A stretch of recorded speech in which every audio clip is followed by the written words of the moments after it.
자, 수용급 이어서 들어가도록 하겠습니다. 자, 79페이지 우리가 보도록 하죠. 수요법칙입니다, 여러분들.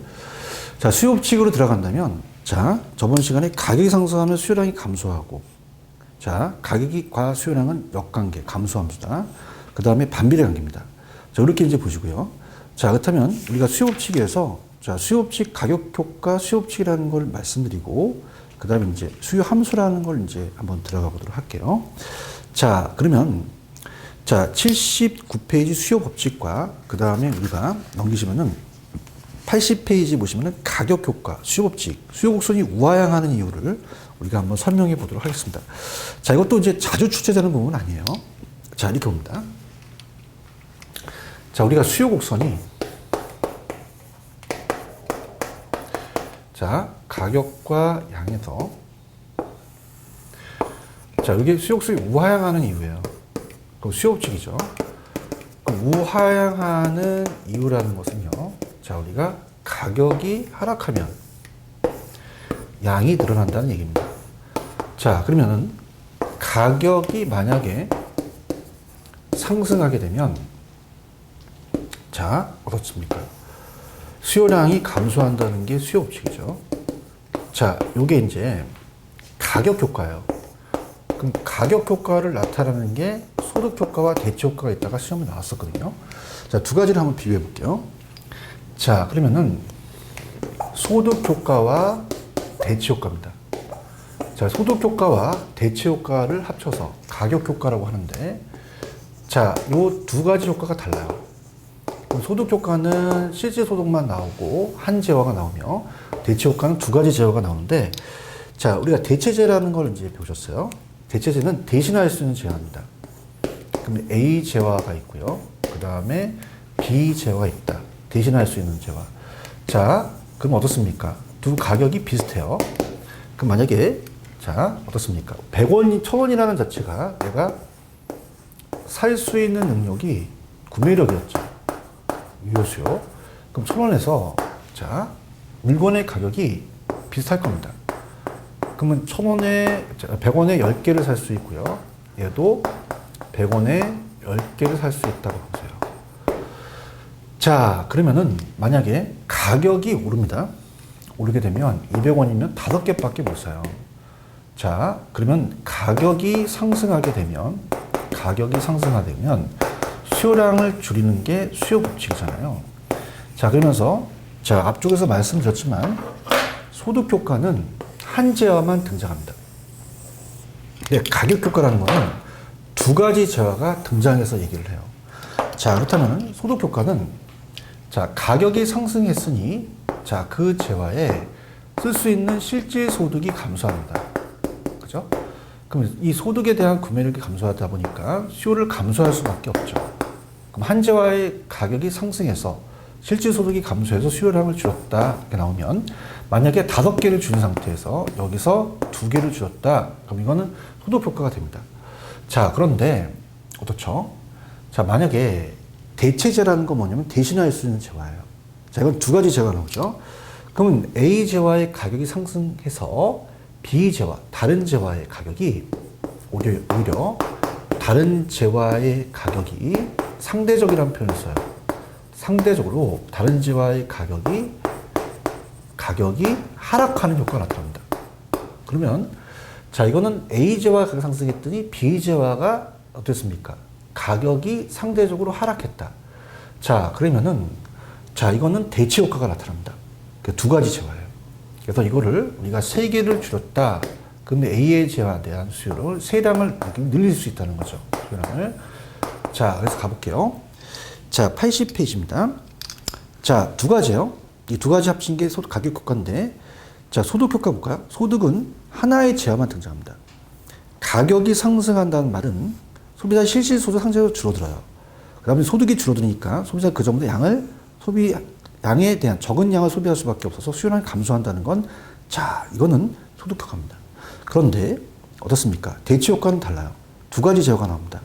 부동산 상호 대체 관계 있을 때 어떤 부동산이 가격이 상승하면 소비자는 주어진 예산으로 효용을 극대화하기 위해서는 그 사용을 줄이고 다른 부동산에 대한 사용을 늘린다는 거죠. 그래서 A가 B가 대체 관계에 있다. 그럼 A 부동산 가격이 상승하면 A의 소비는 줄고 대체 강의는 B에 대한 소비가 증가한다는 건 대체 효과다. 그렇게 가져가시면 됩니다. 자, 그 다음에 뭐 수요 법칙의 예외 같은 경우는요. 그냥 가시성 소비. 자, 베블렌 효과는 자, 어떻습니까? 우리가 가시하려면 가격이 비싸도 사죠.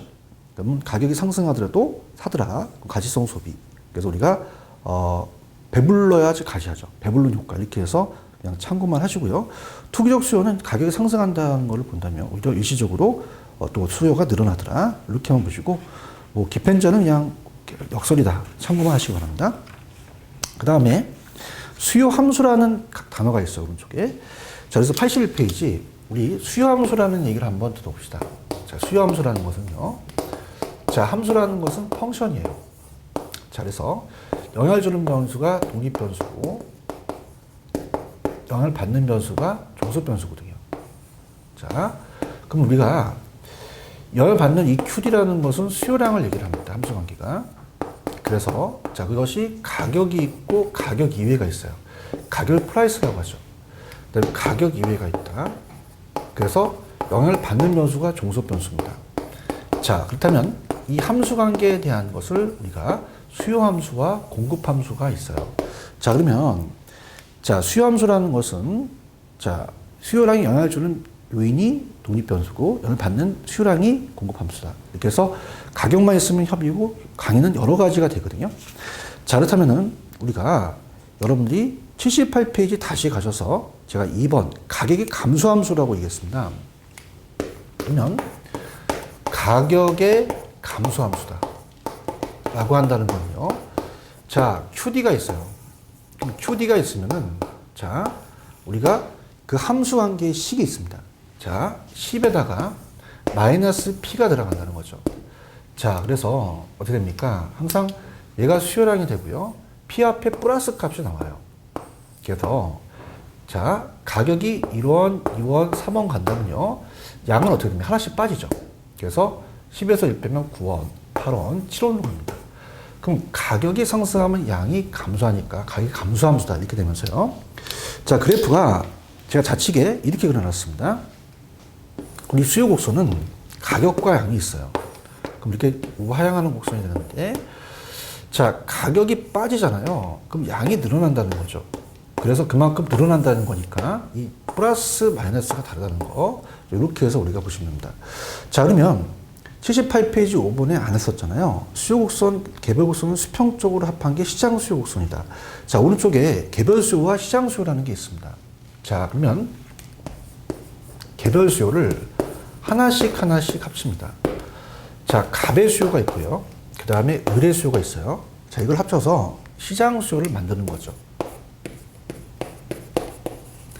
자, 그러면은 자, 그래프를 본다면 자, 가격과 양입니다.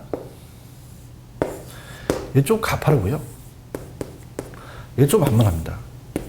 자, 우리가 입문 과정에서 탄력성은 자극에 대한 반응이라고 배웠었잖아요. 자, 그럼 반응이 더 많아진다는 거죠. 이 탄력성이라는 자체는 자, 작은 같지만 반응이 다른 거죠. 자, 그래서 동일한 가격 수준에서 자, 가격을 떨어뜨려 봅니다. 그 지역을 떨어뜨리게 되면은 양을 늘리게 되죠. 그럼 얘는 2개만큼 늘렸고 얘가 3개만큼 늘렸기 때문에 이걸 합치면 5개가 됩니다. 자, 그러면 전체 수요 곡선이 탄력적으로 바뀌어요. 반만해서. 자, 그러면 이거는 각을 합친 게 아니라 수량을 합친 겁니다. 자, 그래서 우리가 수직적 합계가 아니라 수평적 합계다 얘기를 합니다. 수평적 합계. 자, 그래서 좌측에 있는 이제 말을 할 수 있는데 5번에 가시면 78페이지 시장 수요 곡선은 개별 수요 곡선을 수평적으로 합쳤어요. 양을 합친 거죠. 그래서 전체 수요는 더 탄력적이다. 이렇게 가져가시면 됩니다. 자, 그래서 수요 함수까지 봤고요. 자, 이제 중요한 거 볼게요. 페이지 82페이지입니다. 아주 중요합니다, 여러분들. 자, 우리가 잠깐 입문 과정에서 말씀드렸지만 이 가격과 가격 이외는 달라요. 그렇기 때문에 자, 수요량의 변화와 수요의 변화가 다를 겁니다. 자, 이걸 구분하셔야 돼요. 자, 그래서 수요량의 변화를 갑니다. 자, 수요량의 변화는 양이 붙었죠. 그래서 다른 조건이 일정합니다. 다른 조건. 그럼 다른 조건을 일정하다고 가정해요. 일정했을 때 다른 것 때문에 이제 바뀐다는 거죠. 가격 때문에. 자, 그러면 다른 것은 일정하고 가격과 양이 있으면은 자, 우리가 여러분들 수요 곡선이 우하향한다는 얘기 우리 됐잖아요. 자, 그럼 다시 한번 볼게요. 우하향하는 형태가 되겠고요. 그 다음에 가격이 만약에 200원일 때, 원은 빼겠습니다, 항상. 다 집어넣게 되면 또 시간이 걸리니까 두 개를 사겠다. 300원일 때는 내가 한 개만 사겠다. 그 다음 100원일 때는 양을 더 늘리겠다. 이렇게 됩니다. 무수한 점들 연결하는 게 수요 곡선이잖아요. 이게 가격이거든요. 자, 그럼 이거는 해당 재화, 그럼 해당 부동산의 가격 변화입니다. 가격 때문에. 자, 이게 아파트라면 아파트의 가격이다. 이렇게 우리가 잡아보도록 하겠습니다. 자, 그런데 수요의 변화는 달라요. 자, 수요의 변화는 제가 가격이라면 가격 이외예요. 그러면 가격은 일정하지만 다른 게 바뀐다는 거죠. 상대적인 개념이죠. 그래서 우리가 학자들이 수요량은 양이 붙었고 수요는 양이 안 붙었기 때문에 그렇게 우리가 얘기하는 겁니다. 그럼 수요의 변화는 가격이 일정한 상태에서 다른 게 바뀐다는 거예요. 자, 그러면 들어갑시다. 자, 가격은 일정합니다. 가격은 일정한데 다른 것 때문에 바뀌는 거죠. 자, 그럼 수요 곡선이 이렇게 가만히 있지 않고 수요 곡선이 이렇게 우측과 좌측으로 이동을 합니다. 자, 그래서 우리가 1, 2, 3. 자, 이거는 가격 때문이죠. 해당 부동산, 아파트의 가격이 아니라 가격 이외의 요인이다. 이겁니다. 자, 그러면 얘는 두 개에서 세 개로 올라갔기 때문에 자, 우리가 입문 과정에서 양이 붙습니다. 그럼 가격이 바뀌죠. 그럼 곡선상의 점의 이동이다. 자, 이렇게 공부했어요. 자, 근데 이거는 이 자체가 가만히 있지 않고 움직입니다. 그러면 이건 수요 곡선 자체 이동이다. 이렇게 표현했죠. 자, 그래서 우리가 더 늘리면 기분이 좋기 때문에 수요를 증가시켜서 우측으로 합니다. 근데 좀 힘들었던 게 자, 이게 우측으로 곡선이 이동을 해요. 그래서 시험이 우측 올라간다 그래서 우상향 이동을 한다. 이렇게 합니다. 그 다음에 자, 금리가 인하하면 수요를 증가시키겠죠. 근데 자, 금리가 인상됩니다. 그럼 수요를 줄이겠죠. 그러면 금리가 인상하면 수요가 감소합니다. 그럼 좌측으로 움직이죠. 자, 그러면서 이쪽으로 곡선이 이렇게 이동해요. 그럼 이건 우하향하는 형태에 대한 모습이라는 거죠. 근데 이건 좌하향 곡선이 이동한다. 이렇게 얘기합니다. 자, 그렇게 해서 우리가 자, 수요 변화 요인을 또 볼 건데요. 자, 수요 변화 요인에서 가장 잘 나오는 게 소득입니다. 그래서 가격 이외죠. 자, 소득이라는 걸 이제 좀 넓혀서 자, 소득이라는 자체가 소득이 높아짐에 따라서 자, 이 소득이 높아짐에 따라서 수요량이 같이 움직이거나 반대로 움직이는 게 있어요.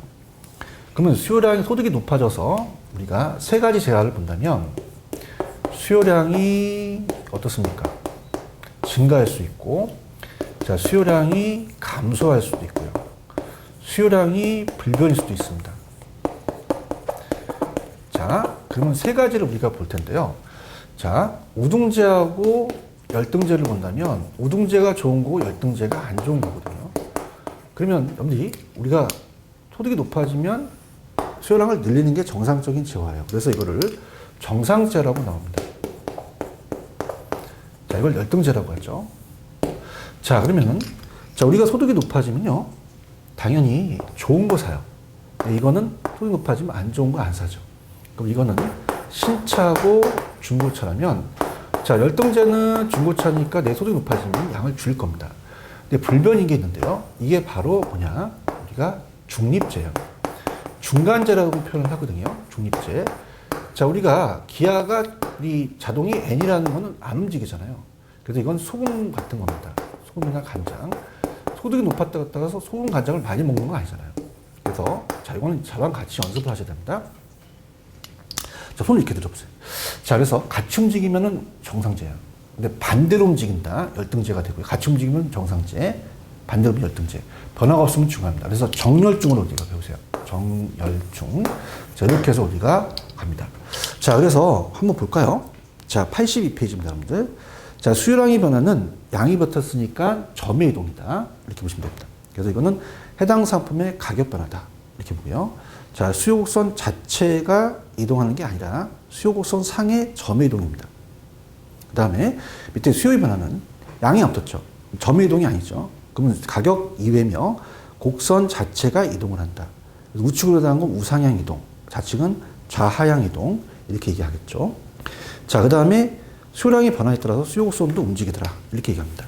자, 수요 변화 요인이에요. 자, 그러면 우리가 정상제는 손 들어보세요. 소득이 증가하면 양을 증가시키는 게 정상제고, 소득이 늘어나면 양을 줄이는 게 열등제, 중간제는 중립제는 소금과 간장은 상관없더라. 이렇게 보시고요. 자, 그 다음에 이제 두 번째 뜨는 게, 자, 다른 부동산입니다. 다른 부동산의 가격 변화입니다. 자, 그럼 어떻습니까? 다른 부동산의 가격 변화를 보게 되면요. 자, 우리가 대체제와 보완제가 있어요. 대체제는 성질이 비슷해서 바꿀 수 있는 재화. 이거 아니면 저거. 자, 보완제는 함께 있을 때 효용이 커지는 재화죠. 그러면 대체 관계에 있는 대체제, 예를 들어서 아파트의 대체제인, 자, 만약에 단독 빌라의 가격이 상승했다고 봐요. 그럼 빌라의 가격이 상승하면 빌라에 대한 수요량을 감소합니다. 안 사죠. 근데 만약에 내 해당 부동산의 가격이 올랐다 보면, 그럼 해당 부동산에 대해서 우리가 아파트에 대해서, 자, 수요가 증가했다는 것은 대체제가 비싸서 그렇죠. 그럼 우리가 대체제 가격과 나는 같이 움직입니다. 이렇게. 자, 이걸 대체제라고 그래요. 자, 그래서 수요량은 당연히 반대로 움직였죠. 왜? 보완 관계니까. 상식적이지만 우리가 가격대 수요는 같이 움직인다. 자, 보완제는요. 자, 커피 위에 부동산이 있어요. 그럼 커피에 대한 가격이, 부동산이 상승하게 되면요. 커피에 대한 수요를 줄입니다. 수요량을 줄이고요. 그 다음에 내가 설탕이라는 부동산이 있으면 설탕 부동산의 수요도 감소를 한다는 거죠. 자, 그럼 보완제 가격과 얘는 반대 방향입니다. 그 반대면 우리가 보완제가 된다. 이렇게 보고요. 자, 그 다음에, 그러니까 수요 대 수요는 우리가 상식인데 같이 주니까 가격 대 수요가 반대라는 거죠. 자, 그 다음에 어떻습니까? 독립제가 있습니다. 자, 커피하고 설탕은 상관이 없죠. 그러면 커피의 가격이 오르게 되면 커피에 대한 수요량은 줄지만 얘는 아무런 변화가 없습니다. 자, 그래서 만약에 소금이다. 그럼 소금은 관련되지 않은 제어이기 때문에 소금은 수요량이 불변입니다. 아예 제로예요. 그러면 이거는 변화가 없기 때문에 우리가 독립제다. 얘는 이렇게 갑니다. 자, 그래서 손을 들어보신다면 대체제는 가격대 수요가, 자, 대체제 가격이 비싸면 안 사고 해당 수요가 늘어나죠. 그래서 가격대 수요가 다른 제와 가격에 대한 건데 같이 움직이면은 대체제. 보완제는 반대로 움직이면 보완제가 되고요. 변화가 없으면 독립제다. 자, 갑니다. 대체제는요, 대신할 수 있는 재화예요. 그래서, 자, A 재화의 가격이 상승하면 A 재화 수요는 줄고 B 재화 수요가 늘어나죠. 그래서 A 재화 가격과 B 재화 수요는 같이 움직인다. 자, 보완제는요, 반대입니다. 그렇기 때문에, 자, 어떻습니까? 한 재화 따로 분리되어 그 재화를 소비할 때 효용이 증가하는 재화고요. 독립제는 아예 상관이 없는데, 자, 그렇게 보시면 돼요. 자, 그래서, 자, 이런 식으로 제가 어떻습니까? 그 가격대 수요라는 자체를 이렇게 이제 표현했죠. 그래서 다른 재화의 가격 때문에 영향을 받는다. 이렇게 봅니다. 그래서 이건 이제 교차 탄력성에서 제가 다시 한번 또 말씀을 드릴 거예요. 자, 이렇게 해서 변화가 없다라는 걸 알아두시고요. 자, 그 다음에 중요한 건요. 세 번째는 가격 상승의 기대감이에요. 가격 상승을 예상하죠. 그럼 가격 상승이 올라갈 것 같으니까 가격은 안 올라갔습니다. 상승을 예상해요. 이것도 수요 변화고 가격 이외고 곡선 자체가 이동한다. 그렇게 봅니다. 자, 그래서 넘겨보시면은, 자, 어떻습니까? 중요한 거는 4번이에요. 자, 어떤 재화 가격이 상승할 걸 예상하죠. 그럼 예상한다면, 자, 우리가 더 오르기 전에, 자, 어떻습니까? 지금 사야겠죠. 그럼 수요를 더 증가시키는데 가격이 오르는 게 아니라 예상도 가격 이외에 수요 곡선 자체 이동이다. 그렇게 보시면 되고, 소비자의 기호가 아파트에 대한 기호가 증가하면 당연히 증가하죠. 인구가 증가해도 증가하고요. 그래서 그렇게 보시면 됩니다. 그 다음에 부동산 수요의 특성이라는 건 그냥 가볍게 우리가 밑에 자 젊은 층은 아파트 선호하고 자 우리가 연세든 단독주택을 좋아하죠. 그래서 개별성에 의해서 차별화된 수요 유형이 있더라. 자 어떻습니까? 부동산 수요가 없더라도 일정 수준 이하로 가격이 내려가지 않습니다. 그래서 하방 경직성이라고 하군요. 우리가 이 수요가 없더라도 내려가는 건 잘 내려가지 않아요. 우리가 그래서 자 어때요? 상방은 올라가는 거는 우리가 신축으로 올라가는데 내려가는 잘 내려가지 않는다. 그래서 하방 경직성. 그 다음에 전문적인 지식이 필요합니다. 여러분들이 만약에 볼펜 같은 거는 우리가 이전하셔도 되지만 부동산은 또 등기를 해야 되고 여러 가지 복잡한 방법이 있고요. 또 다양한 용도이기 때문에 채용을 해야 돼요. 그러면 4번 구매 절차에서 우리는 뭐 등기라든지 경매 같은 걸 사용할 수 있겠죠. 자 비싸니까 구매 작업을 측정하는데 시간이 오래 걸립니다. 이렇게 보시고요. 자 그 다음에 오른쪽에 보시면요. 부동산 수요의 종류가 있어요. 실질적 수요가 유효 수요입니다. 자 그래서 구매로 돈반한 유효 수요고 잠재적 수요는 살 의사인데 살 능력이 없는 잠재 수요가 있고 그다음에 직접 수요와 간접 수요가 약간 좀 어렵죠. 자 그래서 자 요걸 이제 우리가 공부해 보도록 하겠습니다. 직접 수요와 간접 수요를 좀 구분해 보도록 하죠. 자 요거는 이제 잘 출제되는 부분은 아니에요. 근데 본원적 수요와 파생적 수요라는 게 있다고 합니다. 자 그럼 들어가 보도록 하죠.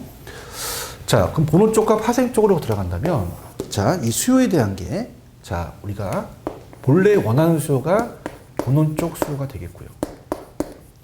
거기 따라가는 게 파생적 수요다. 이렇게 봅니다.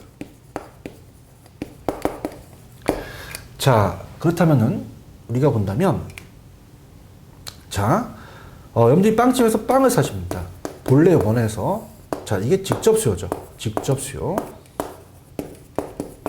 근데 빵집 아저씨는 밀가루 사요. 밀가루 사는 건 빵을 생산하게 샀죠. 간접으로 수요하는 겁니다. 자기가 직접 수요가 아니라 건설회사가 택지를 수요합니다. 자, 건설회사가 이제 택지를 만들 때 택지가 필요하죠. 그럼 여러분들이 직접 사시는 건 주택입니다. 주택이 본래 원하는 직접 수요고요. 택지는 간접 수요에 대한 게 더 강하죠.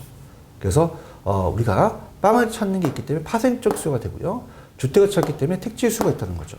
자, 그래서 자, 직접 수요는 본래 원해서 소비를 통해 인간의 욕망을 충족시키기 위해서 자, 주택 수요, 농산물 수요 이런 게 되고요.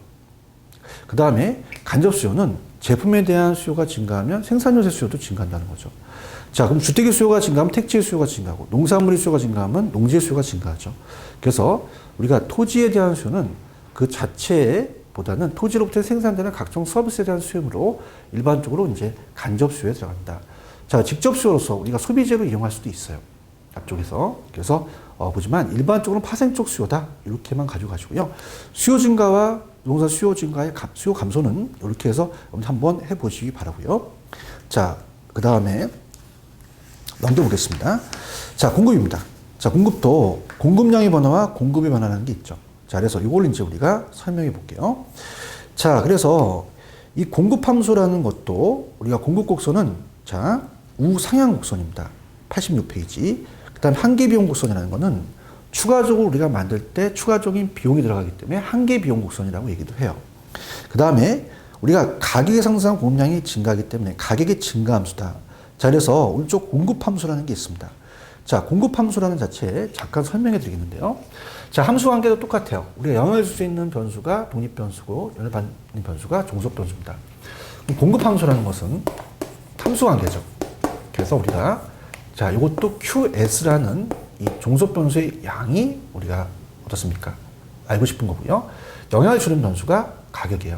그럼 여기 또 C 플러스 P로 해서 한번 우리 연습 게임을 해볼게요. 자, 갑니다. 자, 얘는요. 가격이 상승하면 양을 증가시킵니다. 그래서 가격의 증가함수라고 그래요. 가격의 증가함수. 자, 그래서 수요가 가격의 감소함수라면 얘는 좌측에 보시면 가격의 증가함수다. 이렇게 표현합니다.